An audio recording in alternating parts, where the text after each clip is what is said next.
du réseau de la Société de transport de Montréal.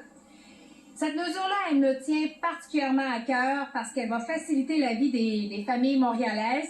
Je le sais parce que j'ai reçu de très nombreux commentaires. Je vous dirais, après chaque budget, on reçoit des lettres, des commentaires. Mais cette fois-ci, avec cette mesure-là, on a senti qu'on avait frappé dans le mille parce que plusieurs personnes nous ont écrit. Et entre autres personnes, il y a cette mère de famille dont j'ai reçu le message presque immédiatement après, dont le mari utilise le transport adapté, qui nous a raconté, qui m'a écrit un long courriel, qui disait qu'elle devait marcher près d'1 heure pour se rendre à son travail parce qu'elle n'avait pas les moyens d'acheter 4 cartes puces, donc une pour elle, pour son mari et les 2 enfants. Elle me disait aussi dans sa lettre que ses collègues de bureau disaient toujours « T'es donc bien bonne, hein? Tu viens à pied tous les jours au travail », mais elle ne disait pas pourquoi finalement. Oui, elle est contente d'être en forme, mais au-delà de ça, il y avait vraiment un impératif financier, un obstacle financier. Alors, dès jeudi, cette mère de famille, de même que des milliers d'autres familles à Montréal, vont pouvoir utiliser le transport collectif sans sacrifier d'autres besoins essentiels, parce que c'est de ça dont il est question. Alors, dès jeudi, 11 ans et moins, c'est tout le temps gratuit dès qu'on est accompagné. On peut difficilement faire mieux pour du concret, et j'ai envie de vous dire que ce qu'on souhaitait avec ça, c'est rendre ça plus simple. Je pense que tous ceux et celles devant moi aussi aujourd'hui et ceux qui nous écoutent, qui ont des enfants, souvent on était un peu mêlés. Des fois c'était gratuit la fin de semaine, des fois c'était pendant les congés de la fête du travail. Il y avait des exceptions le soir, mais c'était vraiment compliqué. Là, c'est simple, 11 ans et moins, c'est gratuit. J'aimerais également dire que les personnes aînées ne sont pas en reste. Parce qu'à compter de jeudi, ce jeudi 1er juillet, le tarif pour les personnes âgées de 65 ans et plus sera réduit de 50 % par rapport à l'ancien tarif réduit. Ça, ce que ça veut dire, c'est une économie de 324 $ par année pour celles et ceux, les personnes aînées, qui paient leur carte mensuelle. C'est 324 $ dans leur poche. Alors, ce que ça veut dire pour le coût total à chaque mois, ben, c'est la carte mensuelle va revenir à 27 $. C'est majeur. L'annonce d'aujourd'hui, pourquoi elle est importante pour moi aussi, c'est que on parle beaucoup de la relance économique. Et je tiens à le redire, je le dis souvent, et on l'entend de plus en plus par les experts économiques, les économistes eux-mêmes, les gens dans différents secteurs. La relance économique de Montréal, elle est lancée, on est dedans. Mais comme la crise sanitaire à laquelle nous faisons face, ben, ça a quand même entraîné une hausse du coût de la vie. Alors nous, ce qu'on veut avec l'annonce d'aujourd'hui, c'est dire oui, la relance va bien, mais il faut quand même aider celles et ceux qui en ont besoin, les personnes, entre autres, de 65 ans et plus, pour qui leur coût de vie, les revenus sont fixes, pardon. Alors, on est fiers de dire que c'était un premier pas pour les personnes aînées, mais vous le savez, ce qu'on souhaitait, c'était la gratuité. Évidemment, avec la pandémie, ça l'a complexifié, ça a été plus difficile que prévu.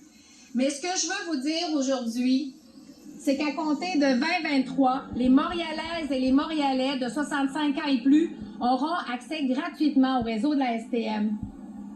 Salut!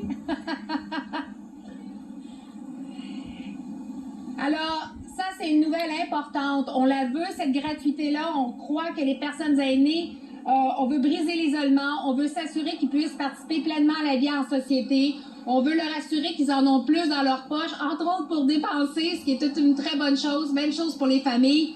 Alors, dès 2023, les personnes aînées de 65 ans et plus auront accès gratuitement au réseau de la STM. Vous savez, notre parti a toujours été branché sur les besoins de la population, puis on va continuer à être à leur écoute. On l'a été avant d'être élu, on l'a été pendant notre mandat et on va continuer à l'être au cours des prochaines années. On sait que les efforts qui sont déployés, ben, en valent vraiment la peine parce que, encore une fois, cette pandémie-là, malgré toute l'aide qui est survenue pour plusieurs personnes, ça a été difficile.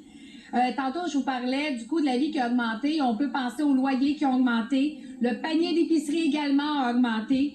Et souvent, ceux qui en souffrent le plus, ben, ce sont les personnes aînées et les familles pour qui c'est de plus en plus difficile. Alors, avec cette relance économique et culturelle bien en marche, avec ces tarifs, les tarifs réduits pour au cours des prochains mois, comme on le montre, gratuité 11 ans et moins et une augmentation du tarif réduit jusqu'à 75% pour les personnes aînées, vraiment, je pense qu'on vient donner un peu de répit. On vient dire aux Montréalais, on vous entend. On veut trouver des solutions pour vous. Et ça, bien sûr, ça s'inscrit dans une volonté qui est encore plus grande, celle de la mobilité, du transport collectif. Depuis le début, pour nous, c'est une volonté, c'est un souhait, mais au-delà d'une volonté, on y investit temps et argent, et c'est de ça dont il est question aujourd'hui. Alors, Projet Montréal, on est fiers de mettre de l'avant des mesures qui font une réelle différence dans la vie des Montréalaises et des Montréalais, et je me permets de rappeler que de l'autre côté, j'allais dire de la Chambre, mais bon, on n'est pas en conseil municipal, mais Ensemble Montréal a voté en novembre dernier contre la mesure budgétaire du transport collectif pour les enfants de 11 ans et moins, cette gratuité-là. Et ils ont voté contre le rabais de 75% pour les aînés. C'est ça dont il est question aujourd'hui. Alors moi, je le dis haut et fort parce que on peut des fois se cacher au conseil municipal puis dire que personne ne va s'en rendre compte, mais on doit le savoir. Ensemble Montréal a décidé que l'austérité qu'il prônait, on ne devrait pas soutenir les personnes aînées et les familles. Pour nous, c'est un non catégorique. On est là.